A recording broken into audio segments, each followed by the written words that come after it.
the process of converting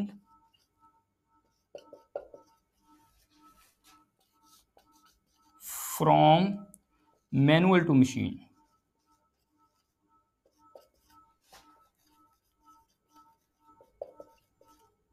is called